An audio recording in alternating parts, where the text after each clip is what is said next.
Hello, everybody. I'm Paula Ludwig with the Atlantic Institute. I want to welcome everybody to our program of the world of perfumery or the world of fragrance. Um, the perfumery. Oh, I'm so sorry. I forgot the name, but that's all right. We're doing about perfume tonight. um, the Atlantic Institute is all about our vision is of a peaceful world.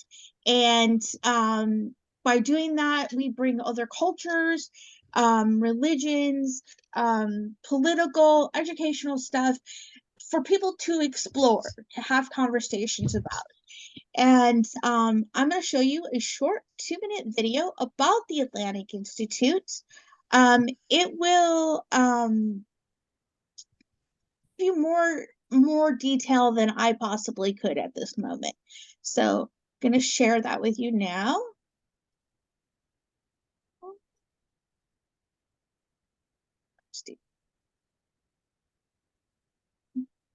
Share my screen. There it is.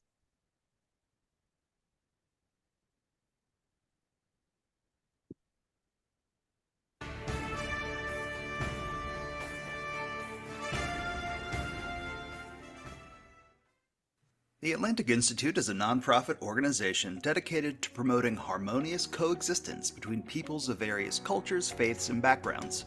We seek this goal through peaceful dialogue, education initiatives, and community organization.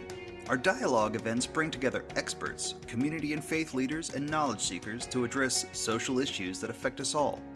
We feel dialogue is the most important element in peaceful coexistence, so we try and maintain several panel discussions, TED Talk events, and book clubs throughout the year. These events touch on social issues, race relations, and cultural understanding and are a mainstay of our programming.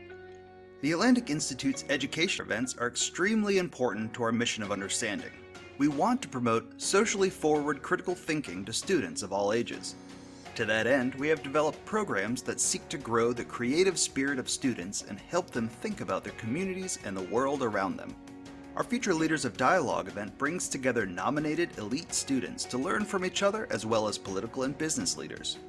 Our art and essay contest gives students a theme about important societal issues and allows them to create wonderful works of art and writing while steering their minds towards improving their world. We are always seeking ways to educate youths and adults in order to make a peaceful world for all of us. Our community events are designed to transform neighbors into friends and groups of people into a community. By associating with other nonprofits or by our own initiative, we are always trying to discover new avenues to improve our neighborhoods, places of worship, and community centers. We host cooking demonstrations of food from other cultures, work with various nonprofits to help elevate the work of others, and try to find a way to make the lives of those who are disenfranchised or marginalized better. Building a more peaceful world starts in our backyards, so we are dedicated to improving our communities and associations. The Atlantic Institute is always seeking like-minded volunteers and collaborators. If you would like to learn more, find volunteer opportunities, or just want to chat with our staff, please visit our website at www.atlanticinstitutesc.org or follow us on Facebook. We will never run out of fun, educational, peaceful events, so come join us to help make this world a better place full of understanding and unity. Stop shopping on Amazon. Get them to pay you for a change. I'm serious. Did you know that you can sell digital products? Never get that to stop in time. Sorry about that. All right, everyone. For those of you who joined, a few of you joined us from while we were watching the video about the Atlantic Institute. That video is also out on our YouTube channel. If you didn't get to see it all and would like to, we're putting in the chat where we're from. And it just helps us to promote more programs. Tosca, I'm going to turn it over to you, and I accidentally muted you earlier, so you'll have to unmute yourself again. Okay, hello everybody and welcome. I'm so happy you're all here. I think you will find this program really engaging and interesting. So I'm just going to give you a little history on and a few facts on perfumes. Throughout the ages, different civilizations have used fragrances and perfumes in many interesting ways. The first perfume maker on record was a woman chemist named Taputi. Stories of the perfumer have been found on clay tablets in Mesopotamia, dating back to the second millennium BC. The world's oldest perfume dates back to 1850 BC. Ancient Romans imported 2,800 tons of frankincense and 550 tons of myrrh per year. And several of the ancient perfumes are being recreated today, so you kind of can watch out for those. Perfumery is both an art and a science. The Chinese infuse daily items such as ink and use perfume as a disinfectant. They focus less on anointing their bodies and more on using it to scent the world around them.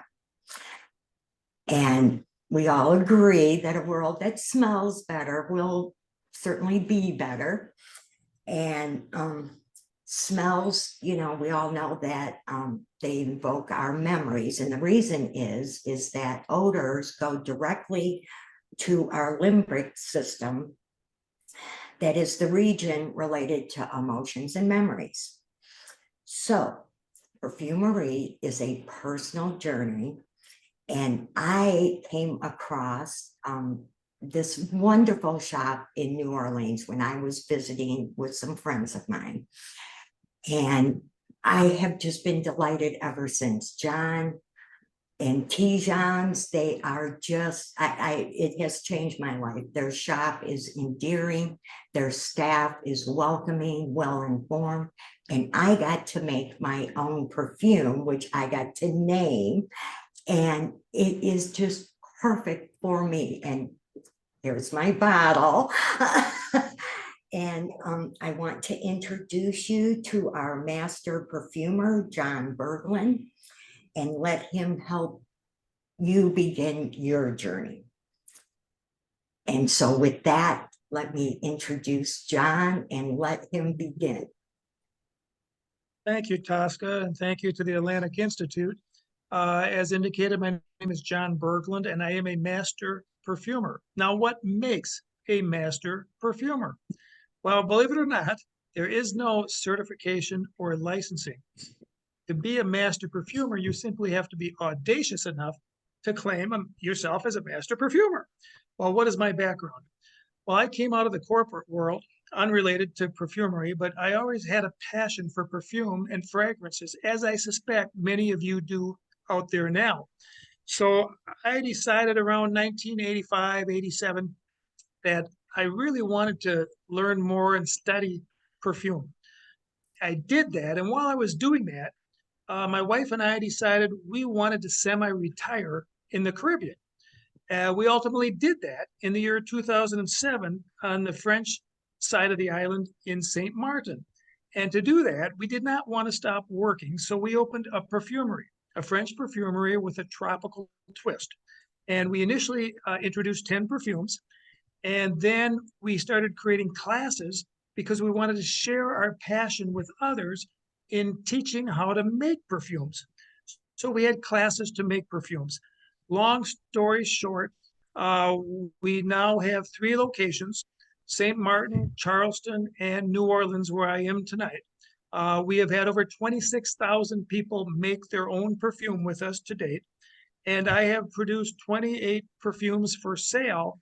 And of those 28 for sale, I believe I have made probably 1,000 different renditions, actually bottled them to test.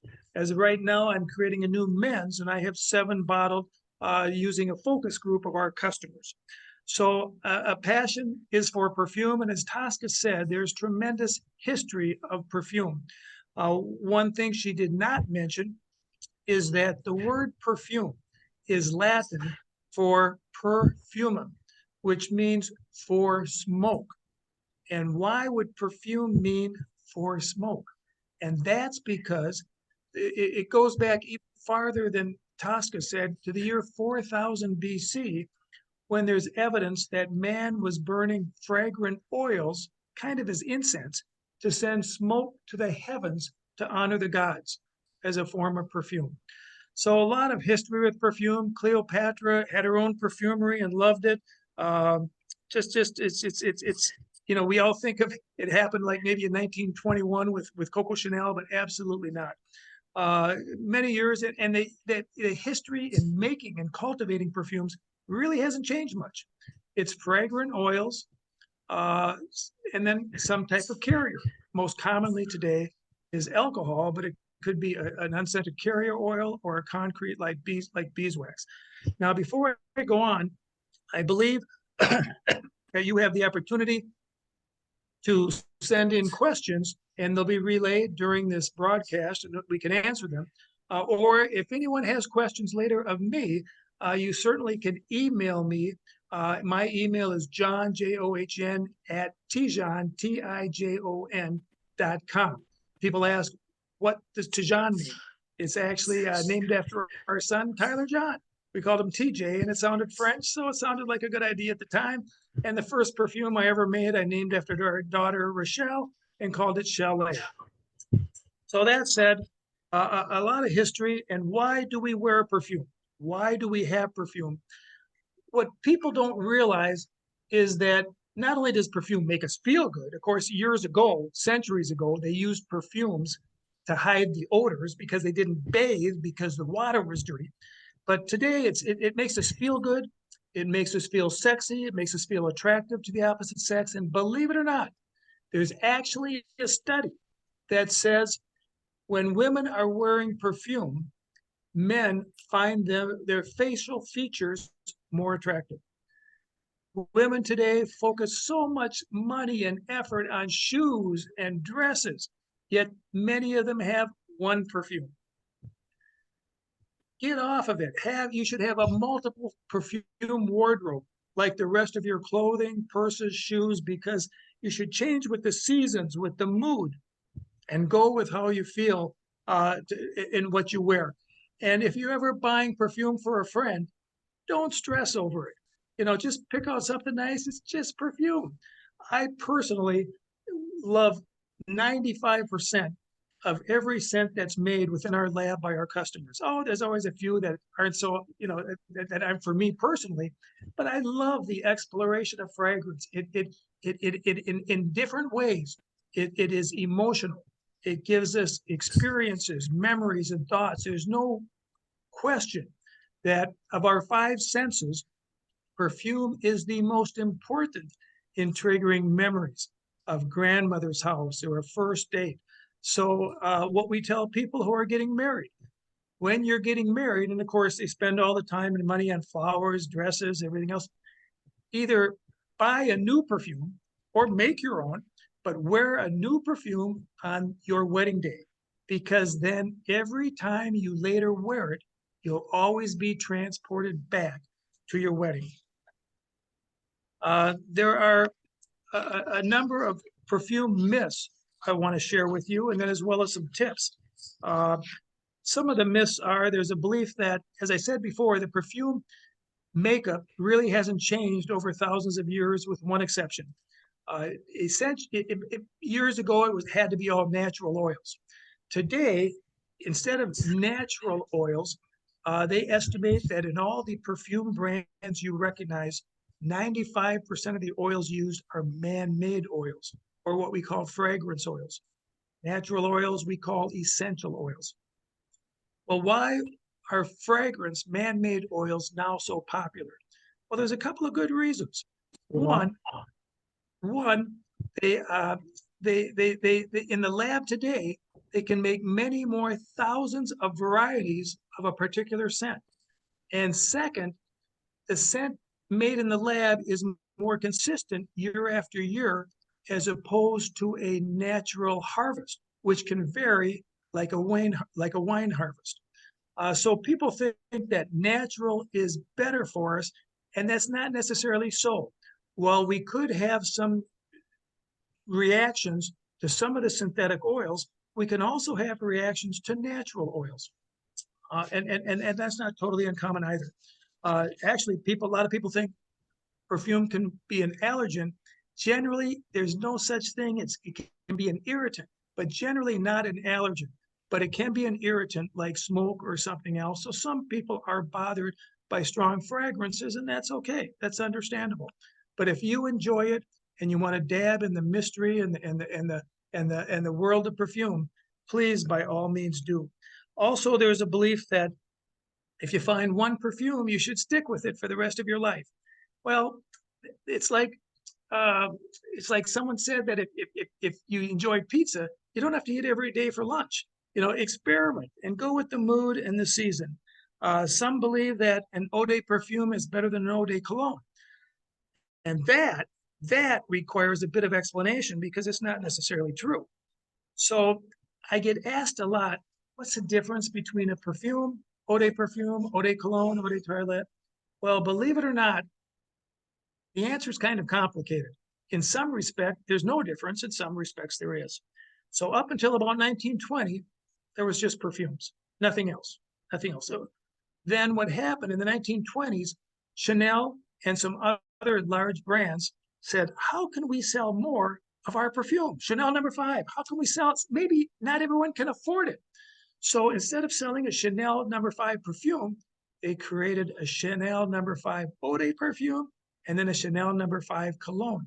Market segmentation. Each one was cheaper. Each one had a little bit less oil in it and didn't last quite as long. Some other companies followed, but today that's not necessarily done by most companies. For example, Joe Malone colognes are basically bottled at the perfume level. We bottle ours, basically all of our colognes and perfumes, basically at the perfume level, or just under. Perfume is often considered about 24% oil. Eau de perfume, 22%. Eau de cologne could be less, but today it's more of a marketing term. And I should add one other little trivial fact. When we talk about eau de cologne, most people don't understand where the term came from. Believe it or not, eau de cologne was and still is a specific brand of perfume. In the year 1709, there was an Italian perfumer living in Cologne, Germany. He created a new perfume, so he called it water of Cologne. Eau de Cologne, eau, it used French for water. It was Cologne water. The descendants still make it in Cologne, Germany today, but it's become generic. Like you go to the store to get Kleenex and might get any tissue. But really, it was and still is a specific brand, and that's where the word came from. There's also a misconception that perfumes are gender specific. Not really true. There's nothing inherently male or female about a fragrance. Okay? It's all marketing. Now, yes, maybe floral is a little more for women's skew and maybe woodsy a little more for men, but as a general rule, there really is no difference, and it's just been marketing. In fact, Chanel No. 5, Coco Chanel was a marketing genius. In 1921, when she launched Chanel No. 5, it was the first popular perfume to be marketed to women. For thousands of years before that, all perfumes were unisex, and in reality, still could be today. In fact, studies show that women buy and wear 35% of all men's fragrances. So there. And in fact, you all know the word Old Spice, famous men's brand. Did you know that it was introduced in 1937 for women? Didn't sell well, so they relaunched it a year later for men. Some other thoughts, some other myths. There's a myth that the perfumes that cost hundreds of dollars have more expensive ingredients. Not necessarily true. Often it's just a market positioning as well as the cost of marketing itself. There's a belief that a spray perfume is better than a splash perfume. Nothing to that. They're basically the exact same perfume. It's just a matter of how they're going to vaporize or spread the perfume. And also that perfume is personal and shouldn't be purchased for others, and not true. It can make a beautiful gift. Think of the seasons, whether it be citrus, floral, woodsy, a warmer scent in the wintertime, little lighter scent in the summertime, and it can be a lot of fun. When I get asked, when I create a perfume, and literally I've created over 1,000 formulas to sell 28 today, and because for every single one that I've launched, I'm sure I've created well over 100 different variations and have probably bottled 20 or 30 each before we actually take it to focus groups. How do you create a nice perfume? Well, number one, and as Tosca said, it is kind of a combined science and art. So number one, it starts with a simple understanding. What is the purpose of the fragrance? What are we trying to achieve? Once we get that, step number two is, what is our vision? What is our inspiration? Is it an evening stroll along a tropical beach? Is it a date night with significant others? Or is it coming clean after a workout? Step number three is the mental exploration of the fragrance oils associated with the vision. If we're looking for female sophistication, we may be going more floral bent. If it's springtime, we may be going for more lime, coconut, pineapple, and the like, or green notes. Step number four, the fragrant experimentation begins. We start mixing oils. And we use the finest natural ingredients or synthetic ingredients that we can locate, and we mix them, we write them down, we take copious notes, we test them, we mix them, and we remix, and we keep redoing. So for example, when I first started to make one perfume, I would get down to 10 fragrances, 10 sample bottle fragrances, and I wanted one perfume out of that. We don't test on animals, so we tested on friends and families. So we would have our families and friends smell the perfumes. And when we had a consensus that number 3 of the 10 was the most popular, I would then take number 3 and I would make 9 slight variations of number 3. So now I had 10 fragrances again, and I would go back and test everybody. If they came back and said number 3 is still the one, I had a winner. But now if they said, I like number 7 better, a little twist to it, then I might stop there if there's an overwhelming consensus. If not, I would take number 7. I would create 9 slight variations from that and repeat the process. And that's how we come up with the experimentation and ultimately the conclusion of doing the final analysis, which is the testing on the skin. When we have our customers create perfumes here, and in New Orleans, we're doing about 600-700 people a month. We're full every weekend. We're full almost every day. We see 12 at a class and have 3 classes a day. St. Martin, where we started, same thing. Charleston, same thing. We want to do a skin compatibility test. So people come in and they make 3 perfumes, and we test it on the skin. We get a Q-tip and we try all 3, and we have it evolve. We let it evolve on their skin to see what they like best, because 30% of the time, the second or third best becomes the favorite when it's on the skin. We've had people say, oh, I don't even want to test number 3. I say, hey, we're testing it. It doesn't hurt. Let's just do it. And sometimes after it's on the skin, they say, wow, that's my favorite. What we cannot do in class is do a skin longevity test, how long it might last, because we don't have the time. Some perfumes last long, some don't. Why is that? Well, it's based on our pH in the skin, as well as how many base notes might be in a perfume. There's a general rule, it's a medical fact, believe it or not, that perfumes last longer on blondes. Now, why would that be? Well, as a general rule, and there are exceptions, many exceptions, blondes have drier skin. Perfumes and oil, put oil on drier skin, it will tend to evaporate more quickly. So either if you have dry skin or other pH, or there's not a lot of base oils in a perfume, it won't last long. What happens if a perfume won't last long on your skin? I always had oily skin. It lasted forever. My wife had dry skin. What happens if a perfume won't last long on your skin? What can you do? 3 things. Number 1, naturally keep misting. Number 2, if you love the scent, buy the same scented lotion if it's available and layer it. Put the lotion on and then spray. Or number 3, a little trick most people don't know.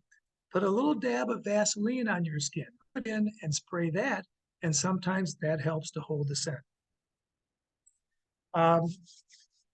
So here's some personal perfume tips for all of you through my experience and passion for perfume.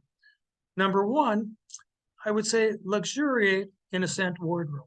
As I said before, don't just have one perfume, experiment and go with the season and the mood and have fun with it. I'm always a little bit saddened when someone comes in and says, and usually it's the older people, but not always, comes in and say, oh, you have beautiful perfumes, but I have my own favorite scent. That's all I wear. Well, I say, God bless you. That's good. You're happy. But, you know, they go home and they have 25 pairs of shoes, 20 dresses, and yet one fragrance. Yet fragrance, whether you're dating or in a relationship, is the most significant aphrodisiac, far greater than a dress or shoe or something else. And we don't value it sufficiently at times.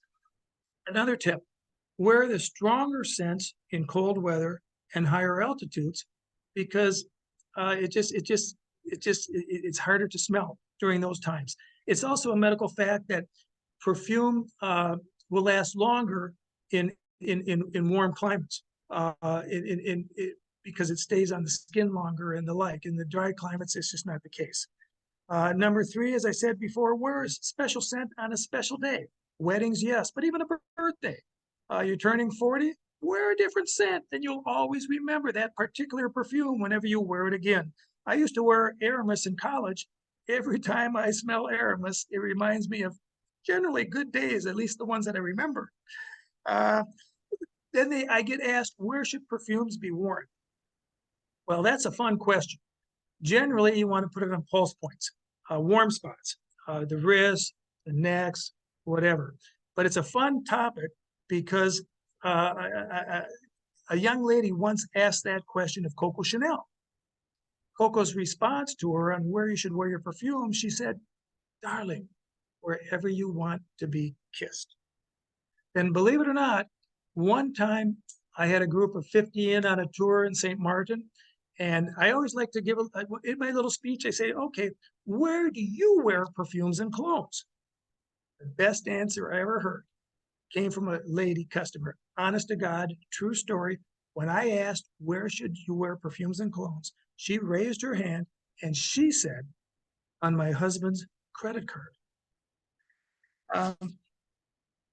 There are some other tips. Carry a travel-sized perfume. In our classes, we give away a perfume atomizer, a little 5 milliliter sprayer. You can pump it full of your favorite perfume and have it to go. Bring it with you when you travel. Bring it with you when you're out on a date. You can mist and make it easy. You can spray if you're traveling and you want to remind yourself of home. Spray your pillow with a little bit of perfume, and it will remind you of home. Traveling with perfumes, how easy is it? Well, perfume is considered a dangerous goods because it has alcohol. So it obviously makes it more difficult for us to ship. We have to ship by ground. So you can carry it on a plane. They actually did it for the perfume industry, I think. You can carry up to a 3.4 ounce bottle or 100 milliliters. You can carry it on a plane. And that's about the largest bottle that most manufacturers make. Most are 100 milliliter, 50 or smaller. So you can carry most all of them on the plane. And in fact, you should, because if you check it in, when they do the air pressure in the plane, sometimes the perfume can leak if it's in the cargo hold. I should back up just a minute and say that perfumes with alcohol, there's 3 ways you can make perfume. Number one, the most common is with alcohol. And we use as perfumers do, we use 100% pure alcohol, which we have a license for. But think about this, vodka's 40% pure. This is 100% pure, but it's been denatured, meaning the manufacturer added something like 1% methanol, so we can't drink it. But then the governments don't tax it, it's industrial. So we use perfume as an emulsifier to mix everything together, and it helps throw the scent. Now, the other 2 types of potential perfumes are the roll-ons, in which they will use a unscented carrier oil, like jojoba or unscented coconut oil. The advantage of that, when you roll it on, it will last on the skin longer because of the carrier oil. but it also, the scent is not thrown. You have to get closer to smell it. Same with a concrete perfume, which is put into beeswax. Again, you can put it on your skin. It will last longer, but you have to get closer to smell it. Where do you store perfumes? We get asked that. The three enemies of perfume: heat, humidity, and sunlight. Keep it away from those three, and a perfume should easily last between 2 to 5 years. But the best answer I ever heard on how long a perfume lasts came from a lady author. She said it will last as long as you still like it. Yes, I have bought antique perfume bottles, 100 years old, still has some perfume in it, and it smells great. Now, it may have evolved, it may have changed, it may not be the same as when it was produced, but it still smells nice. So that's kind of a summary. I've covered a lot of ground in maybe 30 minutes, and I've spoke fast, and I apologize, but I have a great passion for this. Exceedingly busy. I got to get back to work tonight in New Orleans at our perfumery. I got another busy day tomorrow and the weekend, but I just am thrilled with the fact that all of you would join us today. I thank the Atlantic Institute and Tosca for allowing us this opportunity. And again, the name of our perfumery is Tijon, Tijon. We're at tijon.com. And if anybody has any questions or follow-up from me, I respond usually within a few hours. If you want to just email me at john@tijon.com. So with that said, if there's any questions, I'm happy to field them. Otherwise, I'm going to let everyone move on to their next part of their life. We have one question. It says besides structure, what is the difference between solid and fluid fragrances? Really just structure. I mean, so basically I've made, if you're talking a solid perfume and I've made them in beeswax, I'll just take my perfume oil that I will, if it's liquid, I'll mix with alcohol, and instead I mix it into beeswax and I put it in a little container. So it's just a matter of structure. Okay. Well, John, I cannot thank you enough for such a wonderful presentation. And I also want to encourage anyone who goes to New Orleans that this is one of the greatest stops you can make. The city just is just better because you're there. Well, And we're trying to help. New Orleans is really a fantastic town. We're just trying to help it smell a little better. well, you certainly do that. And I am We- still. We have makes another sense. question, guys. It's when layering with lotion, do you spray first or put the lotion first? Really, really great question. You want to put the lotion on first and then spray on top of the lotion, and it will help to hold the scent. Awesome. All right. I think I got all the questions unless there's anybody else. Nope, I think that's it. All right. It was wonderful. Thank you so much. And thank you all for coming. I am just delighted. I hope to see you soon. Thanks, Tosca. Thank you. Thank you, John. All right. Thank you, everybody. I'm going to end the recording now. And if anybody has any questions about the Atlantic Institute or for John, we'll be here for a couple more minutes.